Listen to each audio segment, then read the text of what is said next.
Coach তার জিঙ্গা style পছন্দ করে না, কিন্তু সে অন্যভাবে খেলতেও পারছে না। এর চেয়ে বাড়ি ফিরে পড়াশোনা করা ভালো। কোচ তখন জিঙ্গা খেলার ইতিহাস বললেন।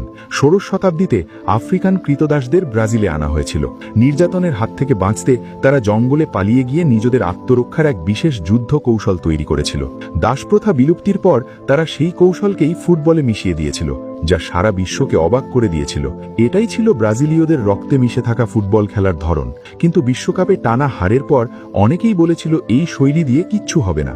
সেই থেকে যেটা ছিল জাতীয় গর্ব, সেটা হয়ে উঠল অবজ্ঞার পাত্র। সবশেষে পেলে আবারও সেই উৎসাহ ফিরে পেল। সে দ্রুত মাঠে ফিরে গেল। এরপর দলের অভ্যন্তরীণ ম্যাচে তারা 3-0 গোলে পিছিয়েছিল।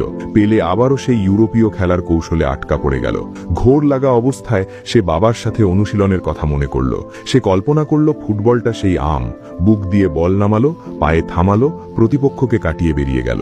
পেলে নিজের ওপর নিয়ন্ত্রণ হারিয়ে ফেলল। সাইডলাইন থেকে